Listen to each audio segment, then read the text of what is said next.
The Baltimore Ravens have a rather uneventful day one of 2023 free agency. We talk about the moves that did happen for the Ravens, look around the league, look at some targets the Ravens could target on the next couple of days of free agency, and so much more coming up next year on this live edition of Locked On Ravens. You are Locked On Ravens, your daily Baltimore Ravens podcast, part of the Locked On Podcast Network, your team every day.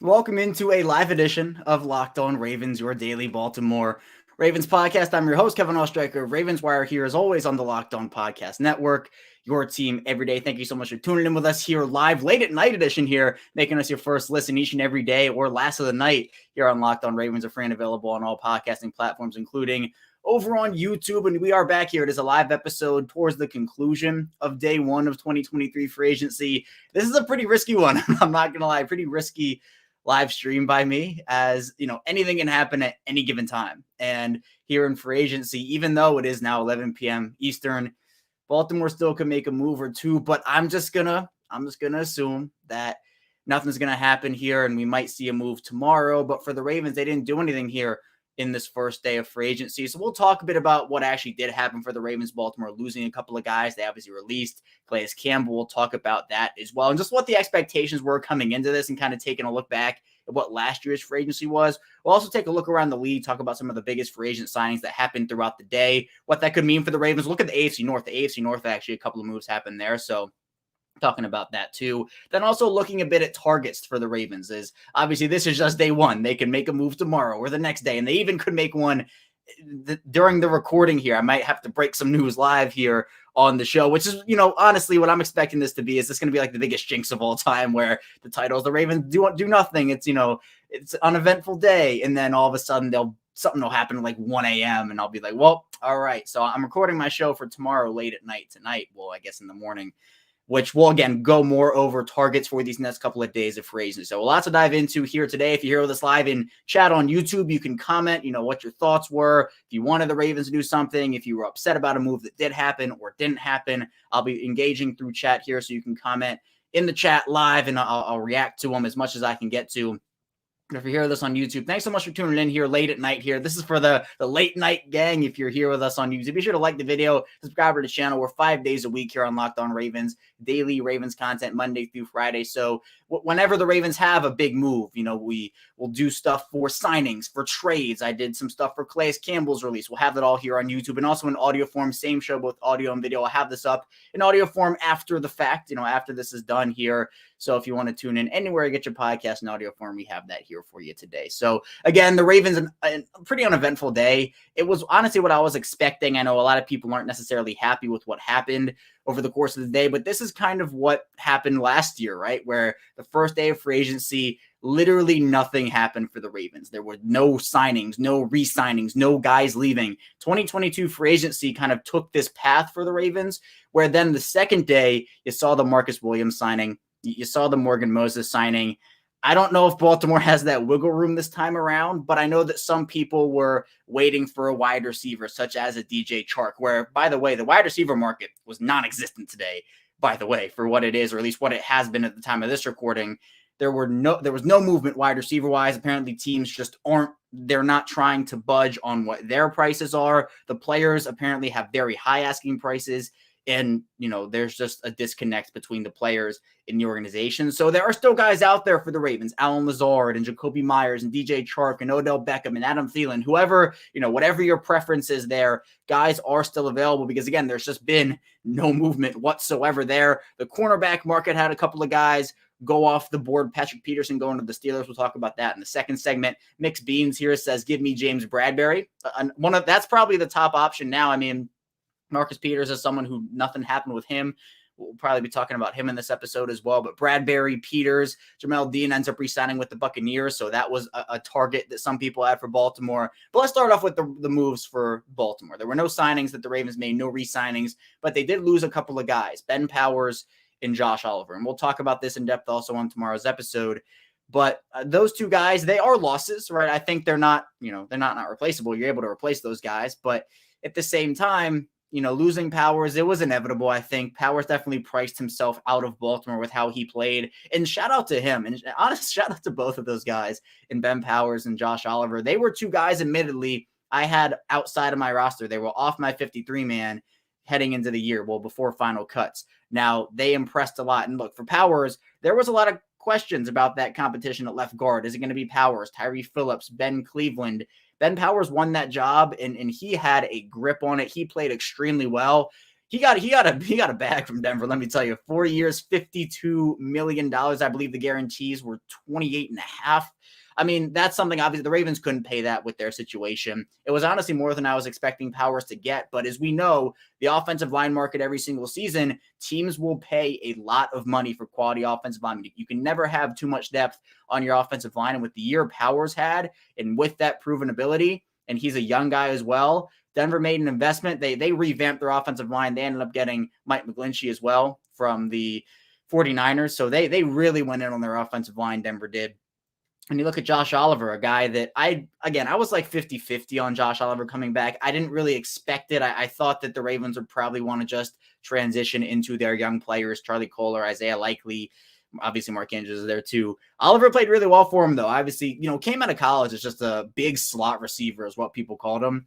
And then really transitioned into a blocking role for the Ravens over the course of the year, because obviously they didn't have Nick Boyle, and they hadn't had Nick Boyle for a while there. Minnesota Vikings give him 3 years, $21 million, $7 million average annual value there. Definitely more average annual value and more years. And I thought Oliver was maybe in the 2-year, $10 million, 2-year, $12 million range personally. But again, good for Josh Oliver. He got a bag from Minnesota. He'll be slotting in there next to TJ Hawkinson in Minnesota. I talked with Luke Braun of Locked On Vikings a little bit about what Josh Oliver brings to them. And Vikings fans are kind of panicking a little bit because I just don't think anyone knows who Josh Oliver is outside of Jaguars and Ravens fans. But again, you have the guys waiting in the wings. You're able to replace that player in Josh Oliver with a Charlie Kolar, with an Isaiah Likely. I think that's the direction they were moving anyway, where we're not going to see as many of those heavy sets. I'm sure we will, but it's not going to be as prevalent in the Todd Monken offense as opposed to, obviously what Greg Roman brought you on that side of the ball there. Then I think the big one that a lot of people really were either shocked or upset by, or just, I don't know what the word, flabbergasted, if that's a word you want to use, Calais Campbell getting released. And the Ravens released a statement, and obviously Eric DeCosta, heaped praise on Calais Campbell, and rightfully so, his career being Hall of Fame worthy, and didn't rule out a reunion in that. But then Josina Anderson texted with Calais Campbell, and Josina Anderson is plugged in. Josina Anderson is plugged into all things NFL, all things, across the league, and ended up having a conversation, or at least got a text from Calais Campbell. I'll read it out here. He ended up saying to Josina Anderson, quote, "I love Baltimore, but everything happens for a reason. I'm going to be ready to dominate for someone next season. Some team is going to get a beast out there." So while the Ravens didn't rule out a return, the text from Calais Campbell doesn't really give me a lot of hope that he's going to be returning to Baltimore. I had said on the show, I thought Calais Campbell was a prime candidate to be restructured or extended. I didn't think an outright cut with him not returning. Like, I'm a little shocked by that personally. Campbell means a lot to them on the defensive side of the ball. Now, they have depth there, but Campbell is obviously your most experienced option. I think he honestly is your best option on that defensive line right now. So assuming Campbell doesn't come back, and again, that's not set in stone right now, but assuming you have Justin Madubuike, Broderick Washington, Travis Jones is your young guys. You have Michael Pierce coming back, Brent Urban. Maybe they add someone in free agency. If it's not Campbell, maybe they draft someone. But Campbell he gives you that leadership on and off the field. I personally, I don't necessarily like the Ravens just letting him go. Now, I understand it's a business. I understand that, Campbell has good football left. Campbell's definitely worth, he had a $9 million cap hit. Baltimore, again, saved $7 million with this move. The way that this Ravens situation is structured right now, and it kind of has a trickle effect down to everything, is with Lamar Jackson on that franchise tag, $32.4 million. That, again, is 14.5% of their cap right now. there aren't a lot of moves the Ravens can make. In fact, they've had to make these moves like trading Chuck Clark and restructuring Michael Pierce and Gus Edwards and now Campbell to get under the cap, and that's just strictly to get under it. Now you have to make the move to create room to go out and do other things. Can you make some front-loaded deals with? Well, you can't do that. I mean, it would be back-loaded deals with players where you can make that first-year cap hit low.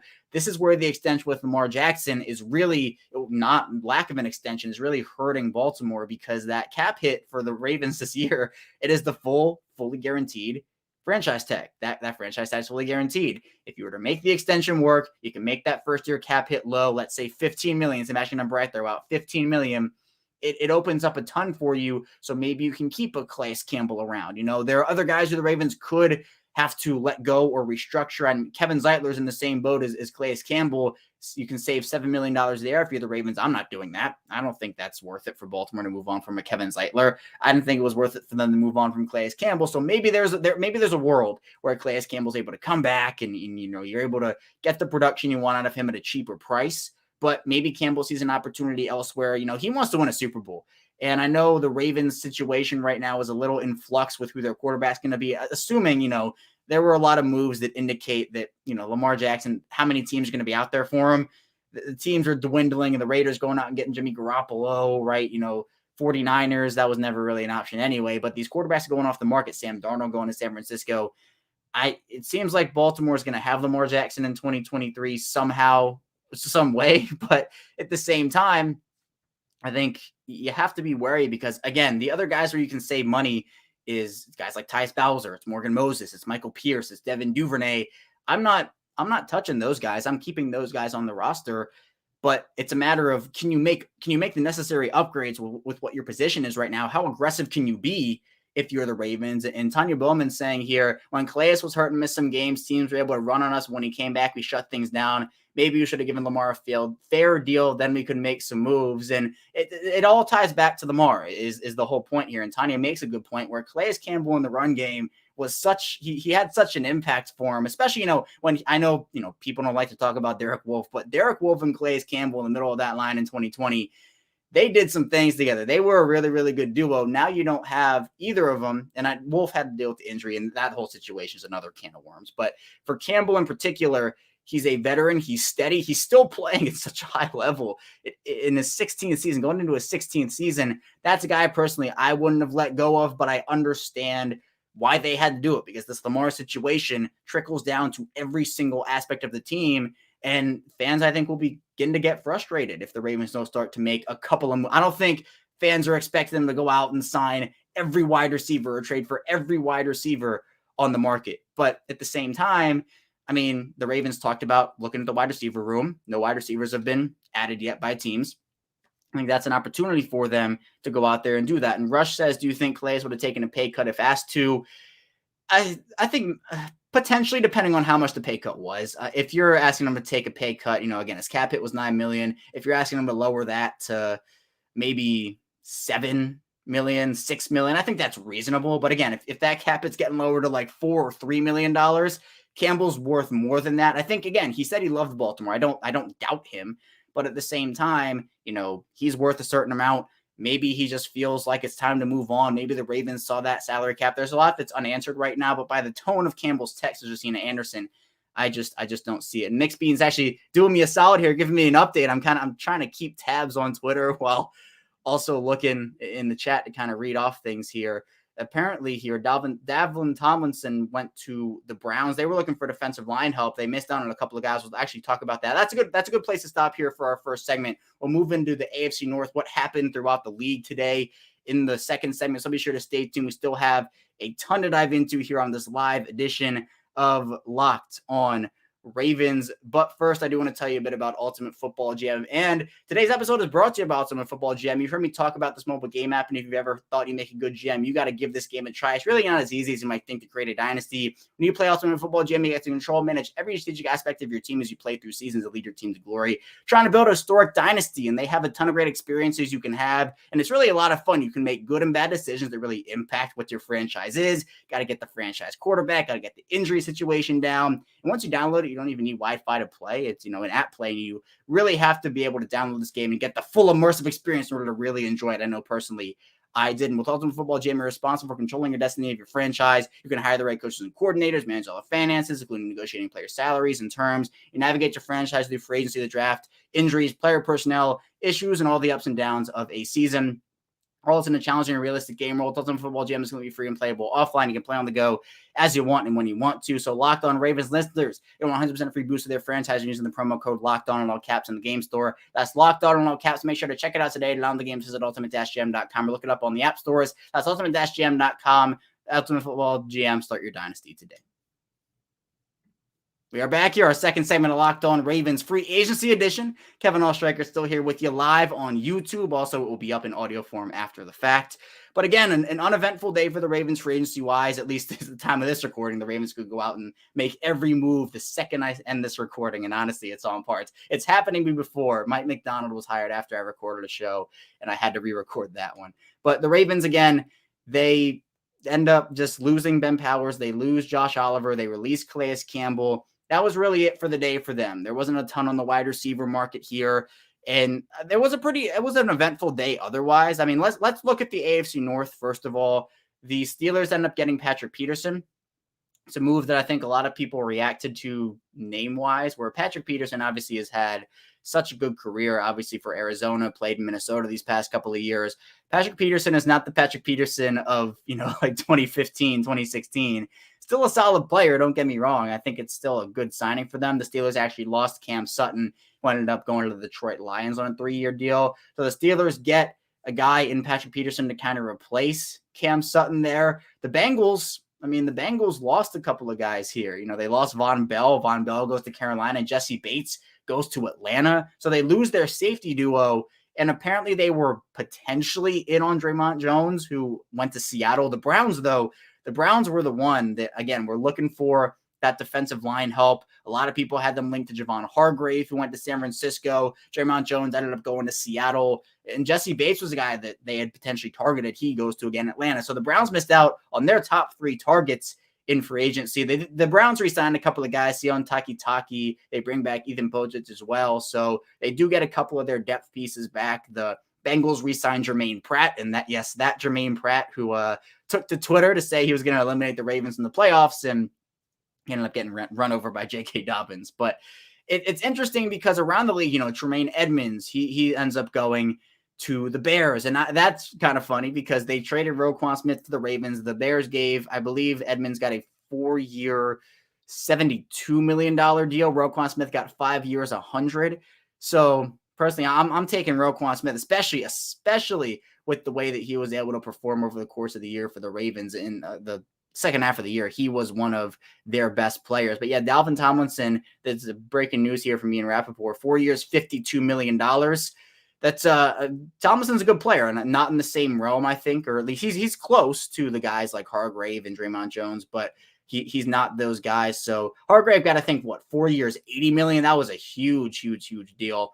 Other moves across the league, former Raven alert, Bradley Bozeman stays in Carolina, 3 years, $18 million from the Panthers there. That was never really a reunion. They have Tyler Linderbaum there. The Ravens are good on that front. Other than that, though, you have a couple of other solid moves. That the Bears had a huge day. They signed Nate Davis to a 3-year deal. The Texans gave Case Keenum a 1-year deal. They also got Chase Winovich as well. The Aaron Rodgers saga went all over the place, by the way. They were, the Jets had him. They didn't have him. They had him. They didn't have him. So that's another one where you kind of got to keep an eye out, because if Rodgers goes to the Jets, you have all these really, really good AFC quarterbacks. And I know Rodgers, again, pushing 40, an older player. I think a lot of people kind of look at the Tom Brady trajectory and say, well, all quarterbacks can do the Tom Brady trajectory when they're older. But you look at Matt Ryan, and it did not really work out for them. The Chiefs ended up getting Jawan Taylor, 4 years, $80 million, $60 million guaranteed. So Orlando Brown definitely moving on there. I think that he'll have a bunch of suitors, but it is a little surprising to see Orlando Brown out in Kansas City after they gave up a first-round pick for him. I mean, they got a Super Bowl out of him, so I guess that's what you want. But I think for the Ravens, this is what I think a lot of people, myself included, expected. I know it's not like the best thing to hear, because obviously you want the team to make moves. You want them to be aggressive.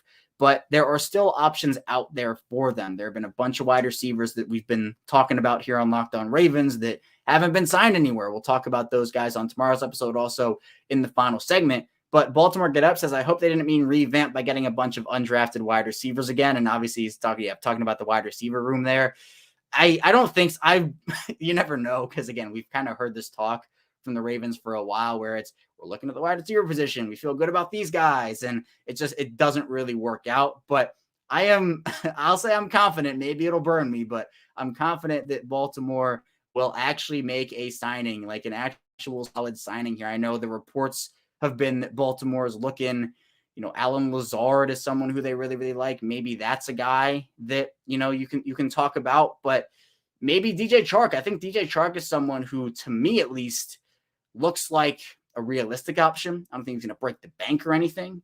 I think, to me, if you're given like Alan Lazard, if you're looking in the $17 to $18 million range for Alan Lazard, and this is kind of bleeding into our third segment, what I want to talk about there, but if you're talking about Alan Lazard at 17, 18 million, Odell at 20 million, like those to me, they're good. They're fine players. I think Odell has tons of potential to come back and be like a star player for him, but that's a risk for the Ravens if you're signing a guy like Odell. I'm fine with Odell in Baltimore. I'm completely okay with it.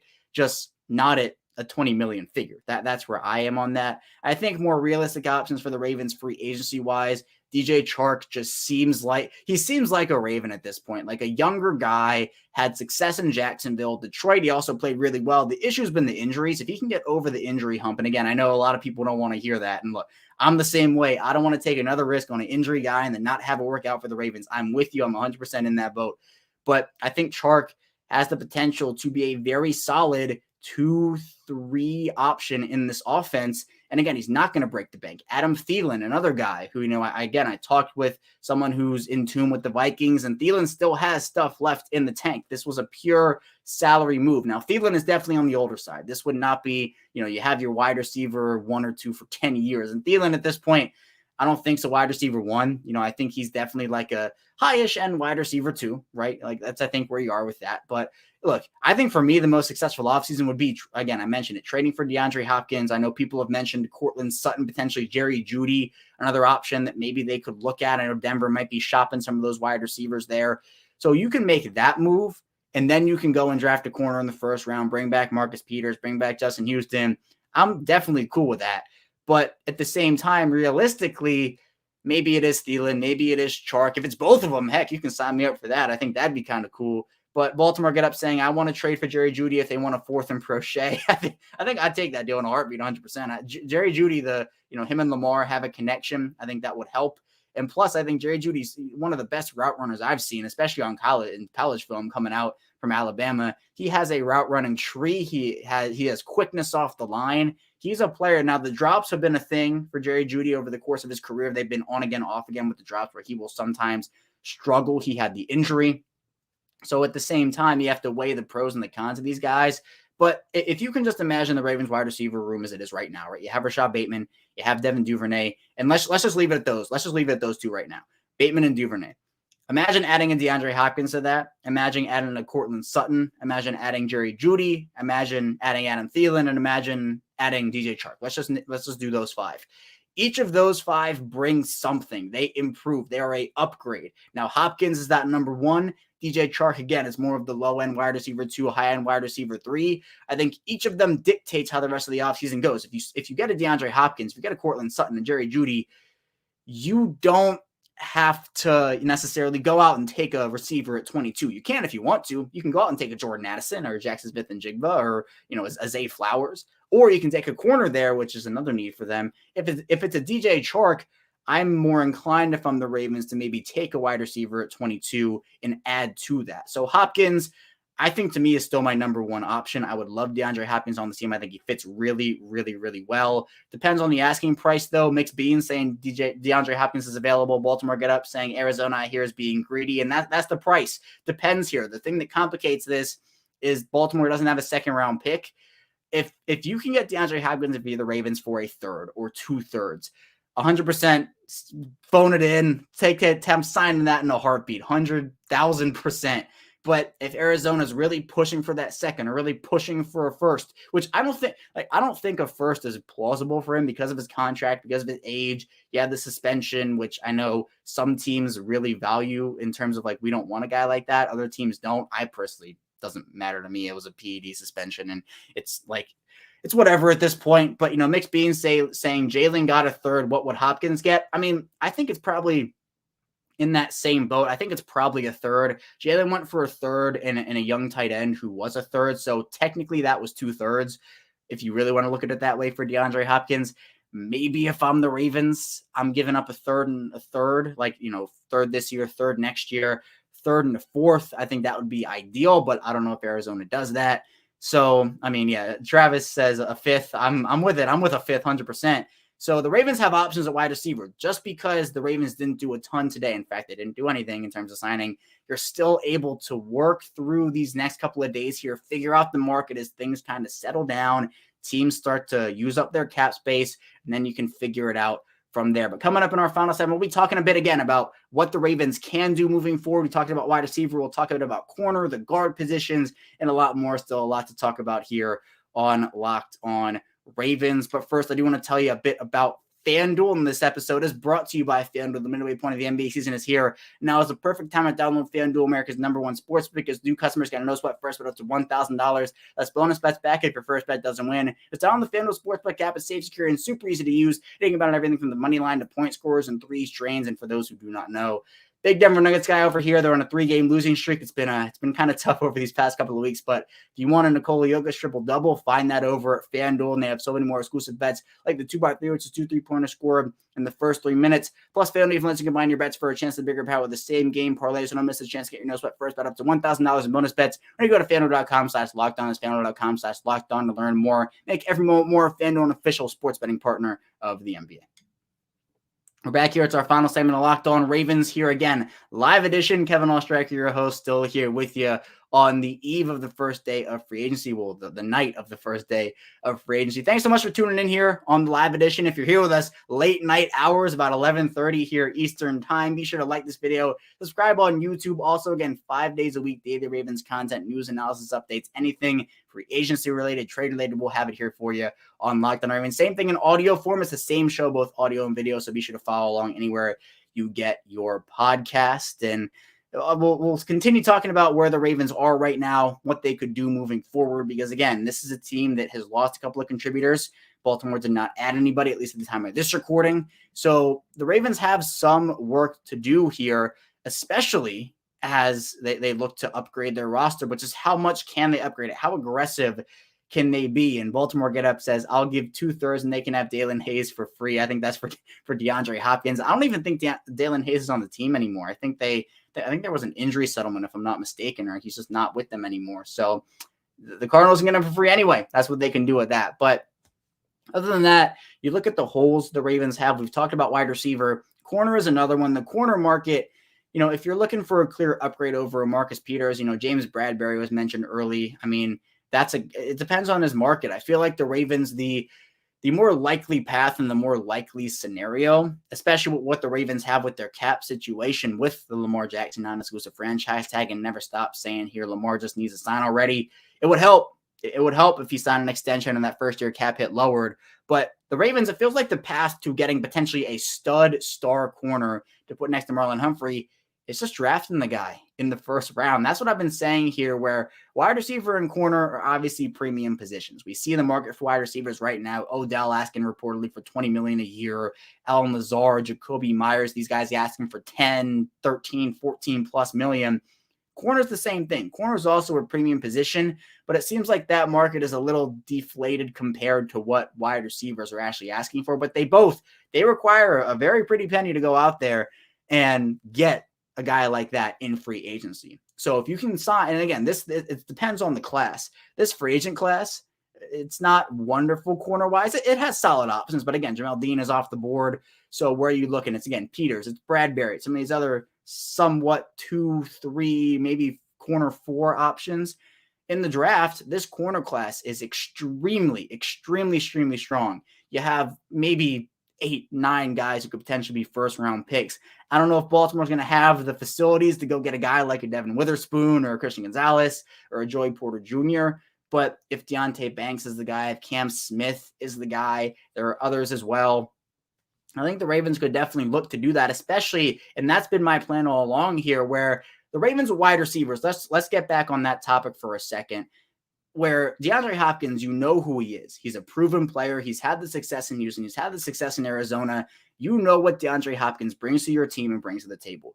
The Ravens have the young guys in place. They have Rashad Bateman. They have Devin Duvernay. To me, you need a veteran in that room now. If you were to draft a guy like a Jordan Addison or a Zay Flowers or whoever, they're talented. That's fine. But I think you also just want somebody who's going to be able to come in there, be an established player, and that established number one guy, like the Bears just got Justin Fields, like the Eagles got Jalen Hurts, like the Bills got Josh Allen, like the Cardinals got Kyler Murray twice, by the way. So I think that this is now, and the issue is the Ravens should have done this a couple years ago, right? That's the whole conversation, where all those quarterbacks I just mentioned at the time were on their rookie contracts. They got those guys, and it was right either at the end or in the middle of their rookie contracts before that cap hit really set in for those teams. Ravens are now dealing with a situation where Lamar Jackson's rookie contract is done. It is over. You're now looking at either this franchise tag number, which is $32.4 million, or an extension where you're